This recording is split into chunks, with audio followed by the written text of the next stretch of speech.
சட்டம் மாறி வந்து மண்ணை முட்டும் காலில் சூழ்ந்து கைகள் தட்டும் வாழியவே என்னவராட்சி திசைகள் எட்டும் நம்மவராற்றல் விண்ணை முட்டும் எட்டு திக்கும் முரசு கொட்டும் வாழியவே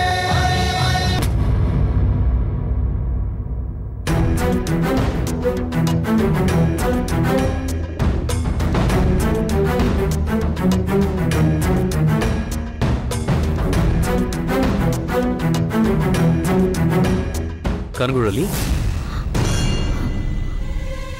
என்ன நேர்ந்தது கருங்குழலி?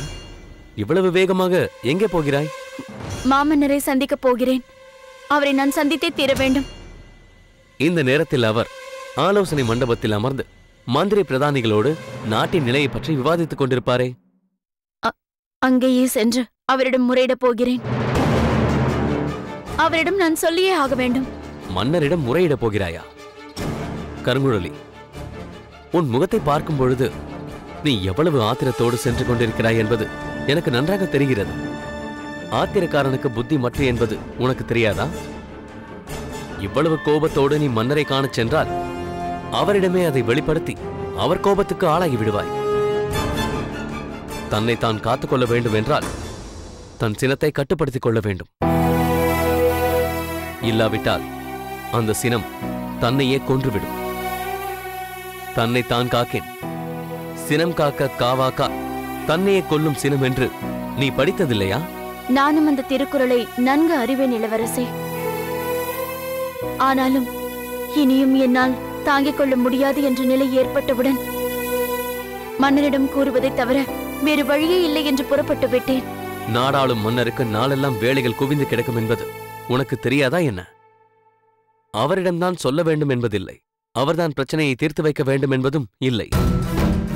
அவர் சார்பாக இளவரசன் என்ற முறையில் நானும் அதை செய்யலாம். என் மீது நம்பிக்கை இருந்தால் சொல். நான் உங்கள் மீது பெரும் நம்பிக்கை வைத்திருந்தேனே. நீங்கள் தான் அதை புரிந்து கொள்ளாமல் என்னை புறக்கணித்து விட்டீர்கள். என்ன கருங்குழலி, என்னிடம் சொல்ல விருப்பமில்லை என்றால் நான் உன்னை வற்புறுத்தவில்லை. அப்படியெல்லாம் ஒன்றுமில்லை. அந்த மகேந்திரன் எனக்கு எப்போதும் தொல்லை தந்து கொண்டிருக்கிறான். நான் போகும் இடத்திற்கெல்லாம் தொடர்ந்து வந்து பேசக்கூடாததையெல்லாம் பேசுகிறான். என்னை காதலிப்பதாக சொல்லி எனக்கு மிகவும் தொல்லை தருகிறான். தனக்கு தானே கத்தியால் கீறி காயப்படுத்திக் கொண்டு எனக்காகத்தான் அப்படி செய்தான் என்று போலியாக நாடகமாடுகிறான். இதைத்தானா மன்னரிடம் சென்று சொல்ல வேண்டும் என்றாய்? ஒரு பேரரசர் இது போன்ற தனிப்பட்டவர் விஷயங்களில் தலையிட முடியுமா? நான் எதற்காக இருக்கிறேன்? ஒரு நண்பனாக இருந்து நான் சென்று உனக்காக பேசுகிறேன். நண்பனாகவா? என் வாழ்க்கை துணையாகவே தாங்கள் வர வேண்டும் என்றல்லவா ஆசைப்பட்டுக் கொண்டிருக்கிறேன். இப்போதைக்கு நண்பனாகவாவது இருக்கிறேன் என்கிறீர்களே, இதுவே எனக்கு போதும். என்ன கருங்குழலி, மௌனமாகிவிட்டாய்? நீங்களா எனக்காக போகிறேன் என்கிறீர்கள் என்று வியந்து போனேன். மாபெரும் பாண்டிய பேரரசின் சேனாதிபதி மகள், என் நண்பனாகி இருந்து தோளோடு தோள் நின்று போர் புரிந்த மணிமாறனின் தங்கை, கலையின் மீது கொண்ட ஆர்வத்தின் காரணமாக அவ்வப்போது என்னை தேடி வந்து நான் வரையும் ஓவியத்தை பார்க்க துடித்த தோழி.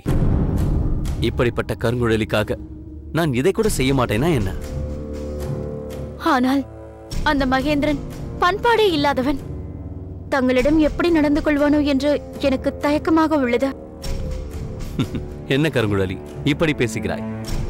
மகேந்திரனை பற்றி உனக்கு முன்பே எனக்கு தெரியாதா? அவன் என் அத்தை மகன்தானே. இளம் வயதில் என்னோடு சேர்ந்து விளையாடிய தோழன் தானே. வளர வளர ஏனோ அவன் கூட மாறிவிட்டது. நான் ஏடுகளில் உள்ள இலக்கியங்களை தேடிச் சென்றால் அவன் வீடுகளில் உள்ள இளம் பெண்களை தேடத் தொடங்கிவிட்டான். காம படுகொழியில் விழுந்து தன் வாழ்வையே தொலைத்து விட்டவர்களின் வரலாறுகளை அவன் மறந்து விட்டான்.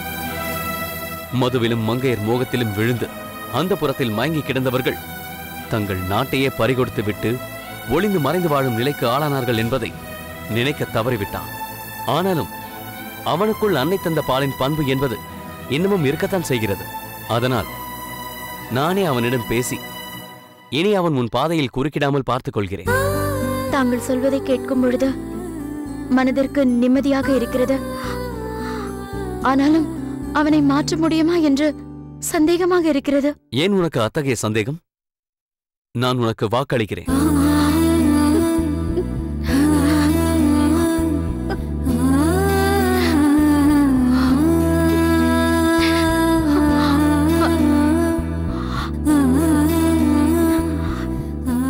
இளவரசே, இதுவரை அவன் மீது இருந்த கடுமையான கோபம் இப்பொழுது எனக்கு மாறிவிட்டது.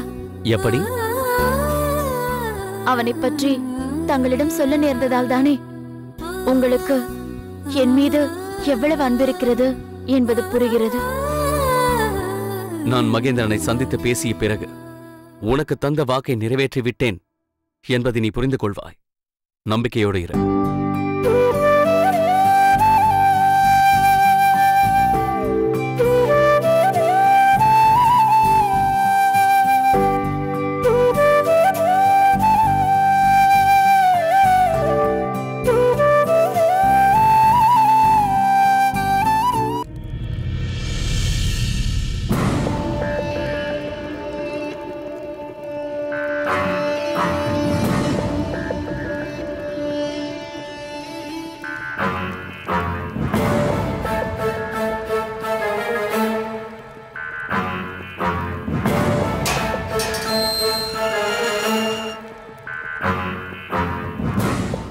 பிரபு, இவரை தங்களிடம் அழைத்து வருமாறு தங்கள் துணைவியார் கூறினார். உத்தரவு.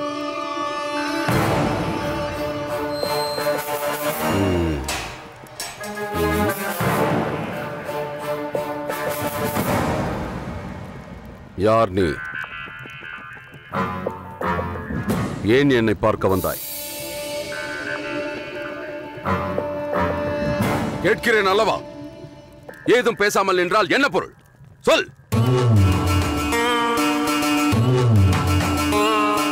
இதோ பார், மங்கம்மாவே இங்கு உன்னை அனுப்பி வைத்திருப்பதால் தான் பொறுமையாக பேசிக் கொண்டிருக்கிறேன். இப்போது சொல்லப் போகிறாயா இல்லையா?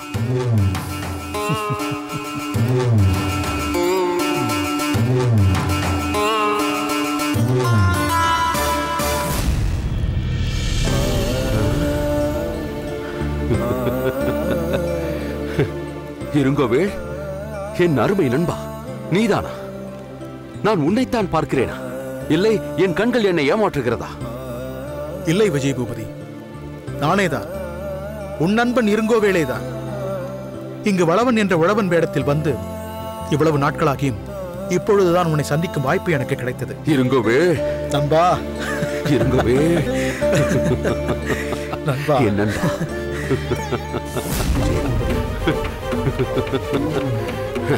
இருங்கவே.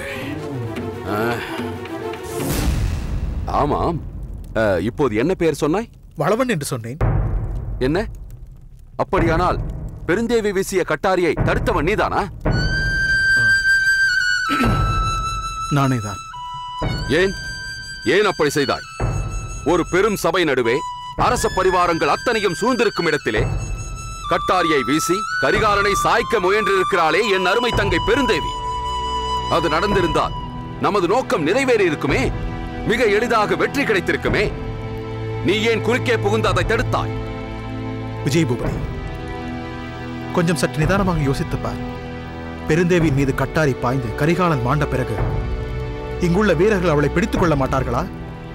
அப்பொழுது அவள் யாருடைய மனைவி என்பது வெளிப்பட்டுவிடும். அதற்கு பின் என்ன பேசுவார்கள்?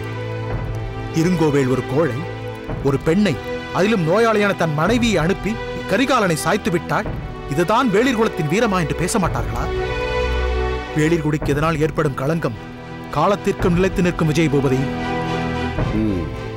நீ சொல்வதும் உண்மைதான். ஆனால் இதன் மூலம் நாம் பெருந்தேவியை எழுந்து விட்டோமே. தன் முயற்சி வெற்றி பெறவில்லை என்ற அதிர்ச்சியிலேயே என் தங்கை மடிந்து விட்டாளே. அவள் நோக்கம் நிறைவேறி இருந்தாலும் பகைவரின் கரத்தால் அவள் மரணமடைந்திருப்பாள் விஜய் பூபதி. எனக்கு மட்டும் அவள் இறந்ததால் ஏற்பட்ட வேதனை இல்லை என்றா நினைக்கிறாய்? உனக்கு தெரியுமா, அவள் சப ஊர்வலம் செல்லும் பொழுது தாமரை ஒரு புறமும் வளவன் வேடத்தில் நான் ஒரு புறமும் உடன் சென்றோம். கரிகாலன் எந்த நோக்கத்தோடும் நான் அவள் சப ஊர்வலத்தில் பங்கு கொள்ளலாம் என்று அறிவித்தானோ எனக்கு தெரியாது. ஆனால் அவள் சவமாவதற்கு முன்பே நான் பூம்புகாருக்கு வந்துவிட்டேன் விஜய் பூபதி. அவளை சவமாக்குவதற்காகவே நான் அரண்மனைக்குள் புகுந்தது போலாகிவிட்டது. என் மனைவியின் மரணத்திற்கு கணவனான நானே காரணமாகிவிட்டேன் விஜய் பூபதி. எல்லாம் முடிந்த பிறகு இப்போது வருந்தி என்ன பயன்? நாம் ஒருவருக்கொருவர் ஆறுதல் சொல்லி தேற்றிக் கொள்ள வேண்டியதுதான். என் தங்கை எதை நிறைவேற்றுவதற்காக இங்கே வந்து தன் உயிரை பறிகொடுத்தாளோ அதை நாம் நிறைவேற்றுவதுதான் அவளுக்கு நாம் செய்யும் அஞ்சலியாக இருக்க முடியும். அப்படி சொல் விஜய் பூபதி. அந்த கரிகாலன் ஒன்று என் கரத்தால் மடிய வேண்டும், அல்லது உன் கரத்தால் மடிய வேண்டும். வேறு யாரால் இது நடந்தாலும் நாம் எடுத்துக்கொண்ட சூளுரைக்கு அது பெருமை தராது. ஆம் இருங்கவேள், அப்படித்தான் செய்ய வேண்டும், அதைத்தான் செய்ய வேண்டும். அதற்கு ஏதேனும் வழி கண்டுபிடித்தாயா? நான் மட்டும் வெளியில் இருந்திருந்தால் அரண்மனைக்குள்ளே வந்திருக்கும் உனக்கு துணையாக இருந்திருப்பேன். எளிதாக நம் திட்டம் நிறைவேறி இருக்கும். ஆனால் இப்போது என்னால் ஏதும் செய்ய முடியவில்லையே. விஜய் பூபதி, எனக்கு உதவ முயன்றதால் தானே உனக்கு இந்த நிலை ஏற்பட்டது. அதனால் இப்பொழுது உன்னை இங்கிருந்து விடுவித்து அழைத்துச் செல்ல வேண்டிய கடமையும் எனக்கு இருக்கிறது. நீ கவலைப்படாதே விஜய் பூபதி. அந்த கரிகாலன் என் மீது மிகவும் நம்பிக்கை கொண்டிருக்கிறான். எங்கும் செல்லலாம், எவருடனும் உரையாடலாம் என்ற உரிமையும் எனக்கு கொடுத்திருக்கிறான்.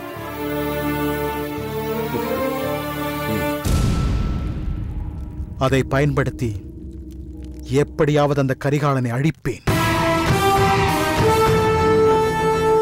நமது வேளிர் படையை வரவழைத்து இந்த சோழ நாட்டை கைப்பற்றுவேன். வெற்றி முரசொலிக்க வந்து உன்னை இங்கிருந்து விடுவித்து அழைத்துச் செல்வேன்.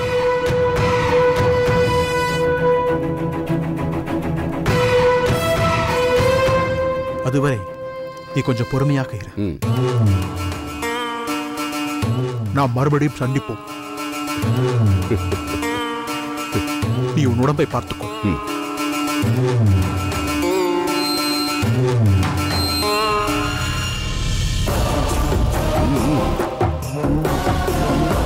நண்பா,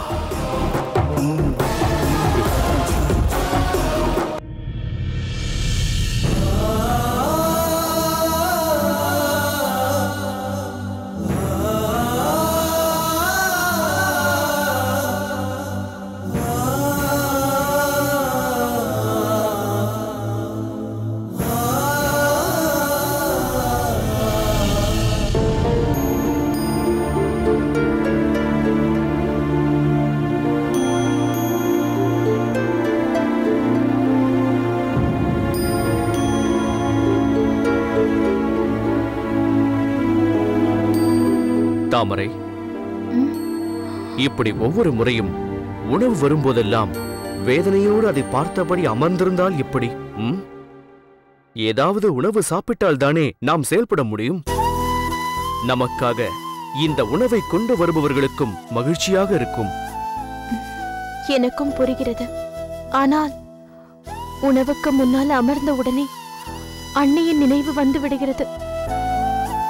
அண்ணன் அருகிலேயே இருந்தும் ஒருவருக்கொருவர் யாரென்று காண்பித்துக் கொள்ள முடியாமல் தனித்தனியே எங்கெங்கோ இருந்து உண்ண நேர்ந்து விட்டதே என்ற வேதனை ஏற்படுகிறது.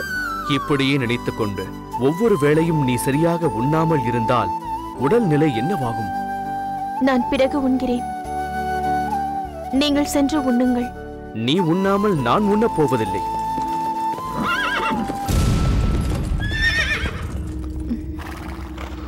என்ன? மகாராணியும் இளவரசியாரும் வருகிறார்கள். அவர்கள் வரும்போது நான் இங்கே இருப்பது நல்லதல்ல. பின்பக்க பாதையில் நான் உண்ணும் இடத்திற்கு சென்று விடுகிறேன்.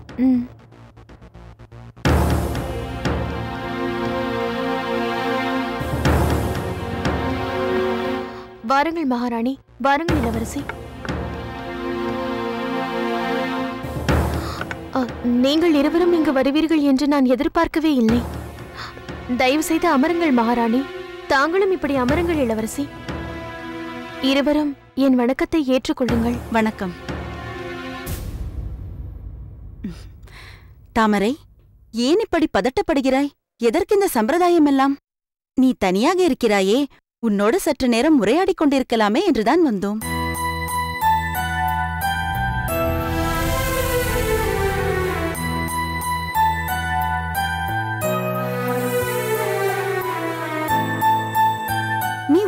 முடியவில்லையா?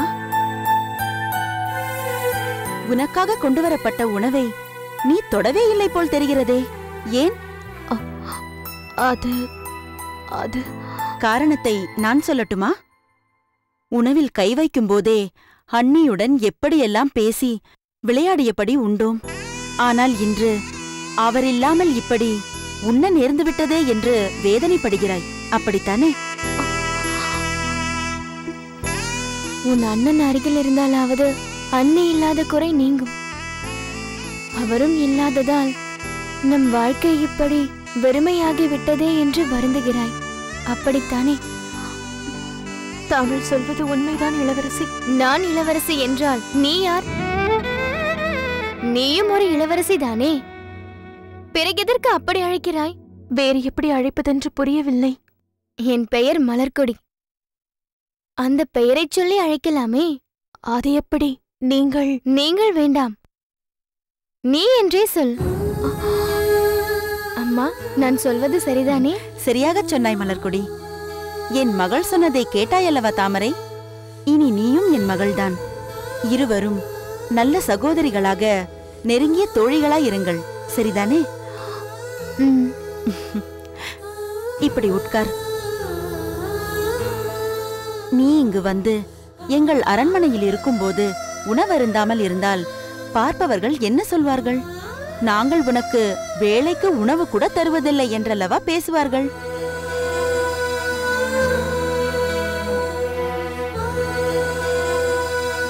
இதை சாப்பிடு.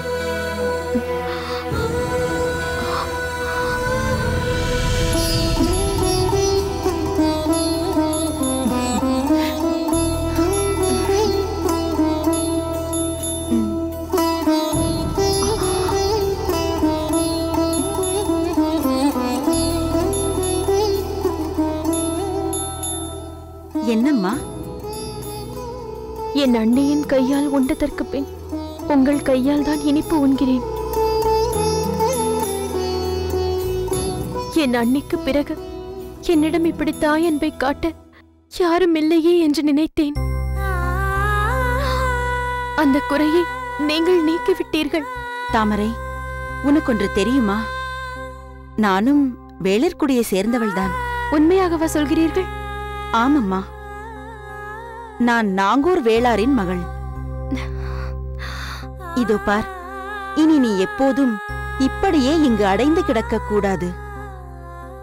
அதனால்தான் நீ உண்பதில் கூட நாட்டமில்லாமல் எண்ண அலைகளில் மூழ்கிவிடுகிறாய். மலர்கொடியுடன் இணைந்து அவள் செல்லுமிடங்களுக்கு நீயும் சென்று வா. அப்போதுதான் மனதில் உள்ள கலக்கம் நீங்கும்.